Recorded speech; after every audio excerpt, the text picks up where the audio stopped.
What's going on, CDL fans? Today we're going to talk about one thing every CDL team needs to do going forward for the rest of the season. For the bottom teams, they're going to have to do these things if they want to qualify for champs. And for the top teams, this is really what's going to separate them and help them to win future events. And if you want more CDL content like this, make sure to sub to the channel. We're on the road to 5K subs, and I appreciate the support. But let's start from the bottom of the standings with the Boston Breach. And for me, the number one thing these guys have to do is figure out their search and destroy. Looking at their map records for every single game mode, in Hardpoint, they are 16-16. In Control, they are 10-9. So they actually have a slightly winning record, a slightly above 500 record in respawns. But in Search and Destroy, they are 6-21 this season. Now, obviously, they just made a two-man roster change. ASIM and Slasher out and Beans and Pentagram in. They have not gotten a win with their new roster just yet. But Search and Destroy, for me, really is the thing that's holding them back from getting any wins this season. If you look at their map win percentage, they've won 41% of their maps. There are teams like LAG, Seattle Surge, who have actually won less, but are higher up in the overall standings. So if Boston can figure out how to win Search and Destroy, I mean, obviously they got to get better as a whole, but if they can figure out how to win Search and Destroy, this team I really do think can make a run up the standings. Next up for the Miami Heretics, there's a couple things this team needs to do, like learning how to win on LAN. Obviously they have not won a map on LAN, but for me, based on this new team, they just got to get Real some help. I don't think necessarily they need to make a roster change, but Vickle and Metals switched roles. Vickle's now on the sub and Metals is now on the AR. Once those two get comfortable, I really do think they can start helping out Real, because he's been absolutely frying. Once they can help him out and start getting some more kills, pick up their slaying numbers, I really do think this Miami team could start winning more series. I mean, if you just look at their slaying numbers on this team, Real is sitting on an 84 slayer rating, and the rest of them are sitting at a 75 or lower. So if one of them can pick up in the slaying department and start getting some more kills to help out Real, I really do think this Miami team could be solid. Next up, we have my favorite team, the LA Thieves.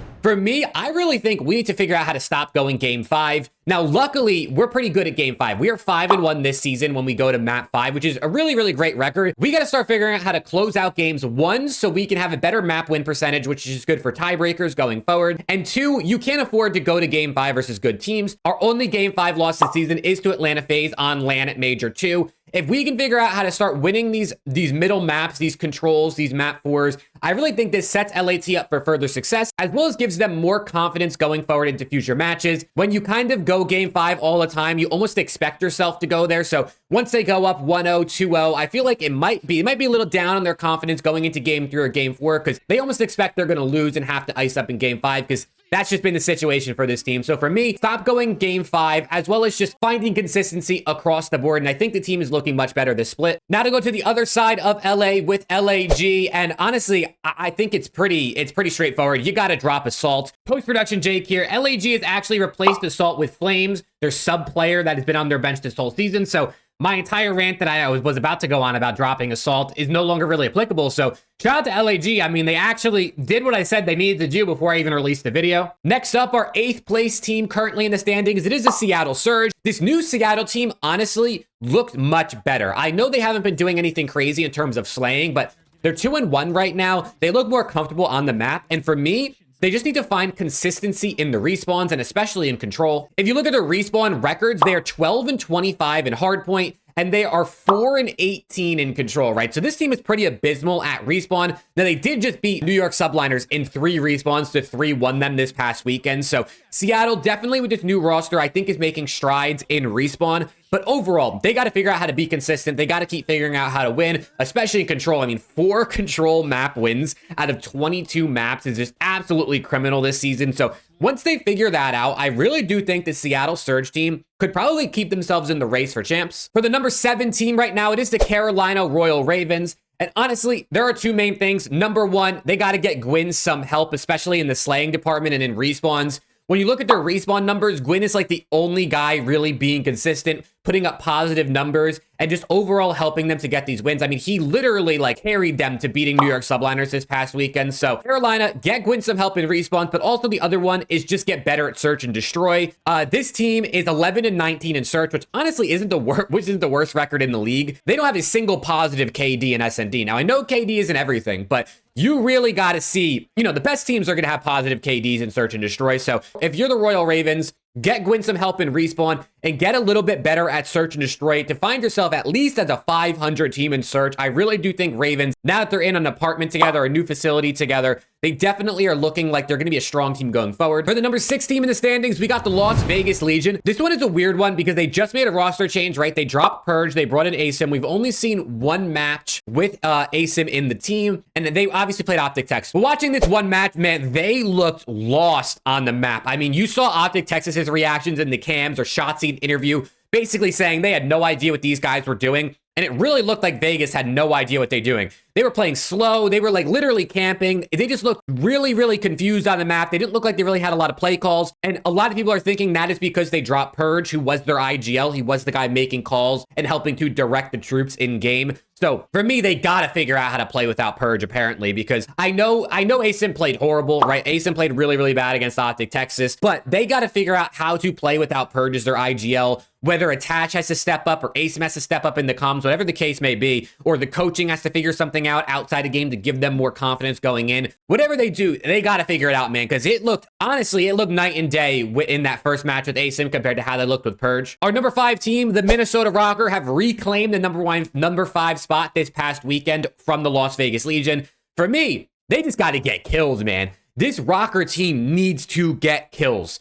They have the lowest KD in hardpoint this season. They're 10th in SND KD, and they're 7th in control KD, which is like middle of the pack, but they only have a 0.96 in control. So it just shows you how bad KDs across the board are, honestly, in this league for control. Minnesota has to get kills. I think Linz is like the only guy with a positive KD in just about any game mode for them. They really got to figure this out. For one, obviously, they have a new roster, right? We've only seen 3 matches. 2 of them were against top 4 teams. So cutting them a little bit of slack there. If they can figure out how to get kills, I really do think this Minnesota team can honestly be solid going forward. But once they figure that out, once they get Linz a little bit more help in the kills department, I think Gunless can help them out with this as he has been so far. I really do think this Minnesota team could maybe be one of those teams that's potential for an upset going into Major 3 and Major 4. Now we get into our top 4 teams. Starting it off with number 4, it is the New York Subliners.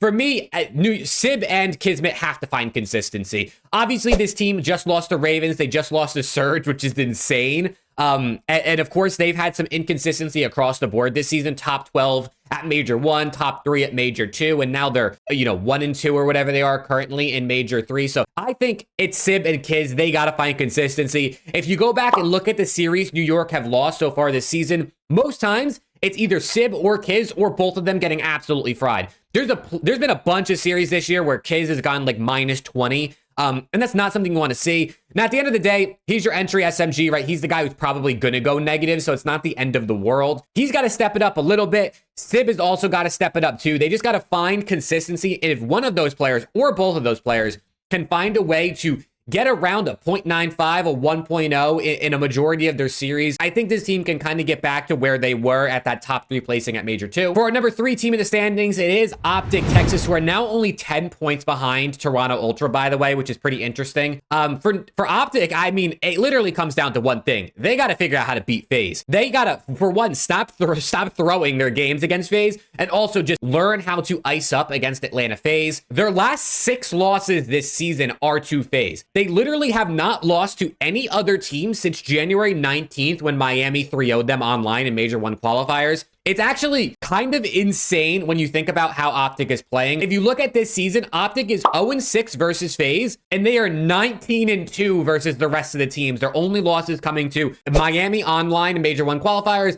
and the first game of the season versus the New York Subliners when they lost in Game 5, Round 11. So for OpTic, if this team can figure out how to beat FaZe, they really could be the best team in the league, honestly. But right now, it's not looking like they're going to figure it out anytime soon because, yeah, they might be getting a little bit better, learning how to slay a little bit more versus FaZe, but it's just like they can't even get to Game 5 with FaZe 9 times out of 10. So they got to figure that out. Once they figure out how to beat FaZe, OpTic really can contend. For the Toronto Ultra, I mean, there's a lot, honestly, these guys need to figure out. They are still the 2 seed, luckily for them, but they've gotten worse and worse as time has gone on. I mean, we saw what FaZe did to them. I mean, it was a crime what FaZe did to them yesterday on Sunday. Toronto, I mean, I think you can kind of sum it up to getting back to their form from Major 1, or at least as close to it as possible. Envoy has not gone positive in his last 10 hard points. He's averaging like a 0.5 in his last 10 HPs.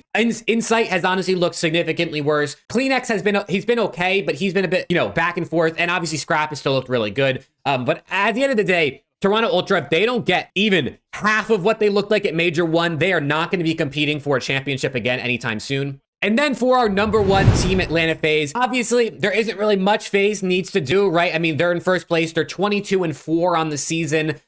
They look incredible. I think the only things, if you want to nitpick, which is I guess what I'm going to do here, aBeZy getting a little bit more activated in hardpoint and Draza a little bit better in search is the only things they can do. Those are their only two negative KDs, aBeZy and hardpoint and Draza and search. At the end of the day, they still are winning all their hardpoints and all their searches anyway. So this really doesn't matter. Like I said, I'm just being nitpicky for the sake of it. I mean, if all their players were positive in every game mode, they might literally be unstoppable. So for Atlanta FaZe, there's really nothing they need to do, right? They're the best team in the game far and away. There's no one even close. OpTic is the closest and they're 0-6 against them this season. So for FaZe, really just keep doing what you're doing is honestly, I think, the moral of the story for them. But that is one thing or a couple things every team needs to do going forward this season. Honestly, all these teams need to get better. FaZe is literally the best team in the game. Is not even close, like I just said. Let me know what you think. What team do you think is going to have the biggest turnaround for the rest of the season? Who's a bottom team you think is maybe going to make a crazy run and qualify for champs? A top team maybe you think is going to really fall off or really step up and overtake FaZe? Let me know in the comments.